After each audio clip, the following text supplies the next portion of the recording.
The crisp autumn air is cool. How could you find out what the temperature is? This truck being filled with rock is very heavy. How could you figure out its weight? This cow is fairly tall. How could you calculate her height? This feather is very light. How could you determine its weight? This book takes up a lot of space in this briefcase. How could you see how much space it takes up? This drop contains a small amount of water. How could you figure out how much water it holds? These different types of matter can be measured. Measurement is a way to describe the characteristics of matter through numbers. During the next few minutes, we are going to explore the many different ways matter can be measured.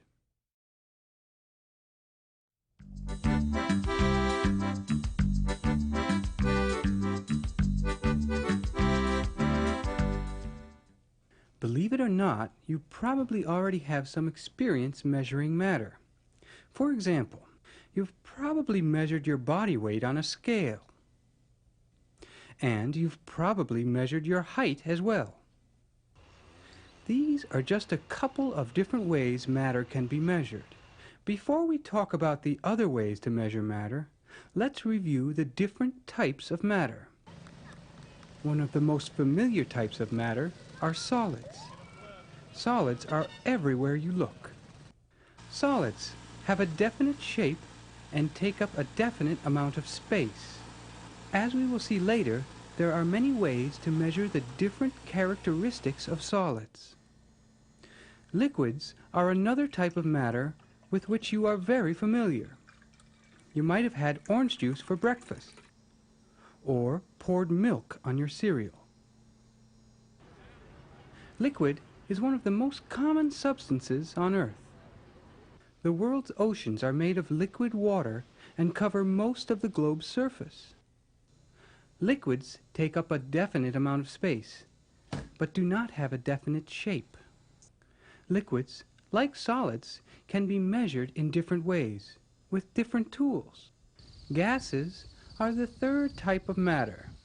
You are breathing gases from the air at this very moment. Because gases do not have a definite shape and do not take up a definite amount of space, they are sometimes difficult to measure. Plasma is the fourth type of matter. Plasma is rare here on Earth, but it is common in space and is the material which makes up stars.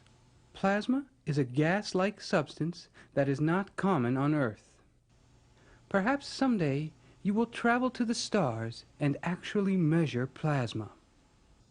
Now, let's talk in more detail about measuring solids.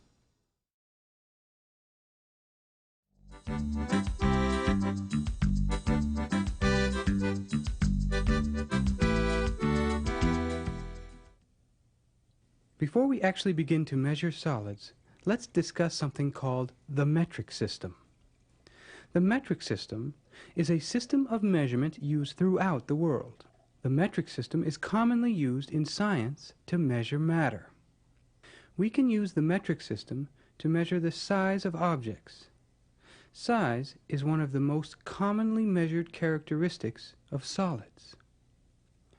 To measure the size of smaller objects, all you need is a metric ruler or a meter stick.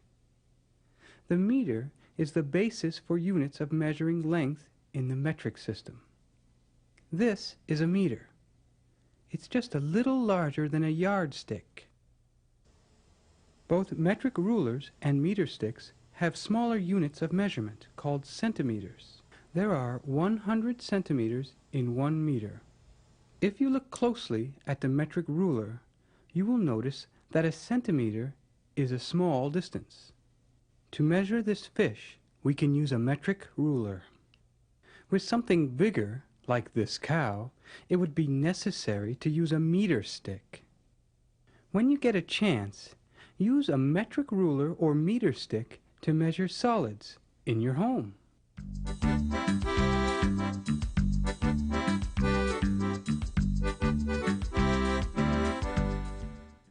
It is also possible to measure the weight of solids. Each one of these horses weighs over 900 kilograms. This tool, called a scale, is often used to measure the weight of objects. The metric system uses grams to measure weight. This is a 1 gram weight, and this is a 50-gram weight. How many grams do you think this cucumber weighs? Let's see. As the scale shows, this cucumber weighs 250 grams. How about this ox? It weighs over 700 kilograms. 1 kilogram equals 1,000 grams. In other words, the ox weighs 700,000 grams. How about this pile of foam chips?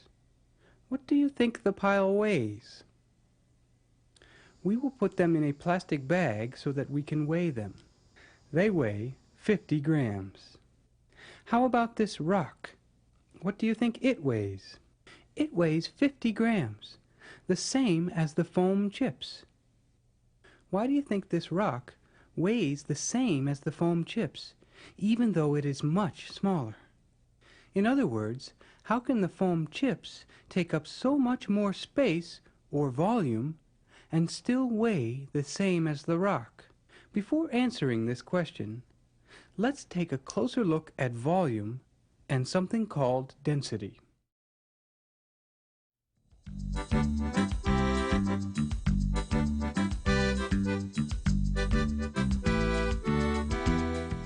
Volume is the amount of space matter takes up. All things have volume. Our bodies have volume, and they take up a certain amount of space. These small, colorful flowers take up less volume than these large trees. And these foam chips have a greater volume than this smaller rock. Even though the foam chips have a greater volume than the rock, they weigh much less. Why? It is because they have a lower density. Density is the amount of matter per unit of volume. Foam has a low density and feels light. Foam has such a low density that it can float on water. But the rock has a high density, and as you can see, it sinks in water. Let's look at another example of something many of you like to eat: popcorn. These are popcorn seeds. They are relatively dense and hard. Let's weigh these seeds. As you can see, they weigh 50 grams. Let's heat these seeds to make popcorn. After a few minutes, you can eat the seeds that have been transformed into delicious popcorn. Do you think the weight of the popcorn has changed? As you can see, the weight has stayed the same at 50 grams. However, the density has changed. Now the popcorn has a greater volume. It is less dense because it has its mass spread out over a greater space. These cotton balls are light and fluffy. They have a low density. But this rock is heavy and compact. It has a high density. There are different ways to express the volume of solids. A cubic meter is one way to express the amount of volume that all these pumpkins on this wagon take up.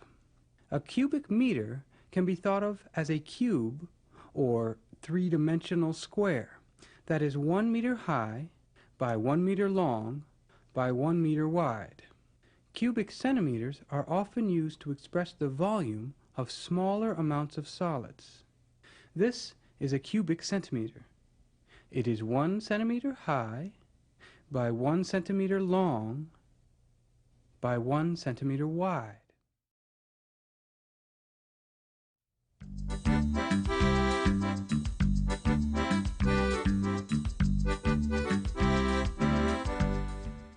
As we said, liquids take up a definite amount of space or volume, but do not have a definite shape. Because they do not have a definite shape, we need to pour liquids into containers to measure them. Perhaps you have used measuring containers like these, or measuring spoons when measuring liquids when cooking. The unit in the metric system used for measuring the volume of liquids is called the liter. This container is holding a liter of water. This is a beaker. Beakers are containers often used by scientists to measure liquids. If you look closely at this beaker, you can see it uses units of measurement called milliliters, symbolized by the letters ml. A milliliter is a smaller metric unit used for measuring the volume of liquids. There are 1,000 milliliters in a liter.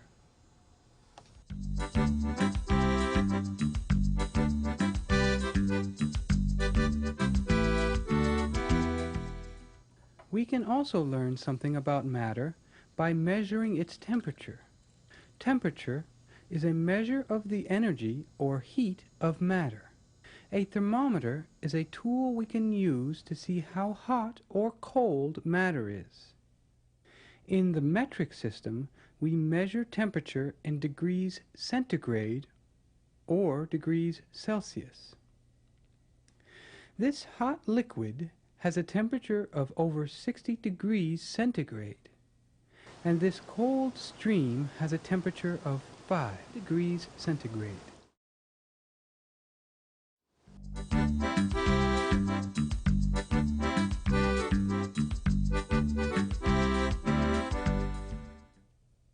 As we saw earlier, gases, such as those coming from this burning log, do not have a definite shape and do not take up a definite amount of space.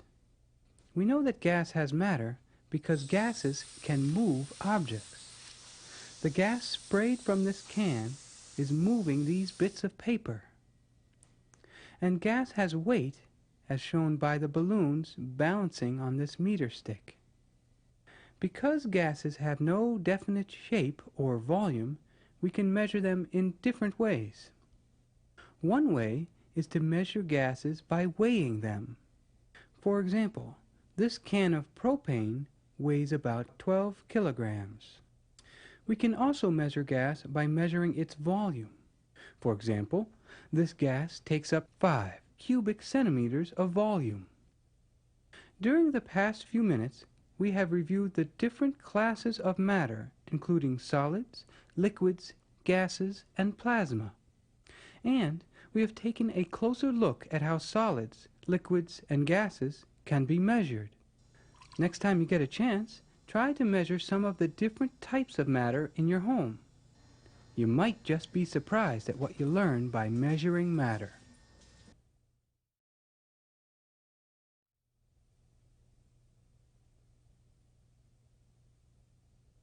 Fill in the correct word when you hear this tone. Good luck, and let's get started. 1 is a way to describe matter with numbers.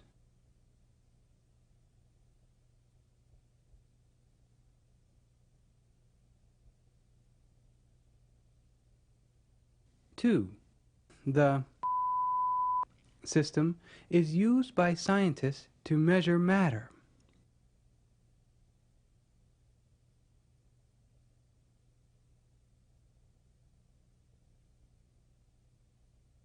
3. A meter is used to measure the of objects.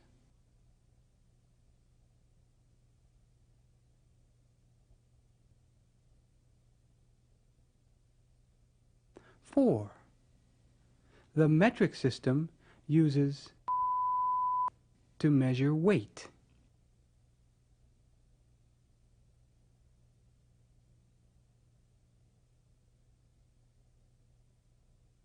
5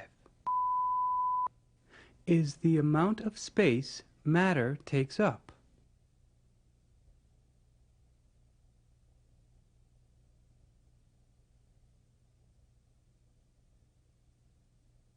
6 is the amount of matter per unit of volume.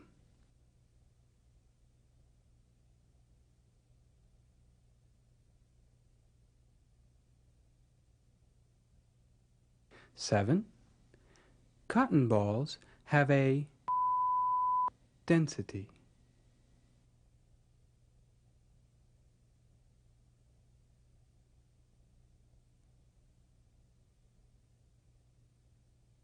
8. Containers called are often used by scientists to measure liquid.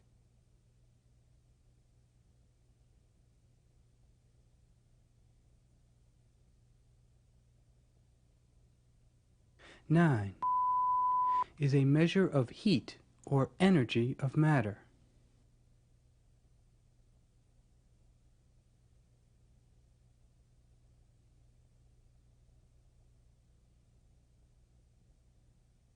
10.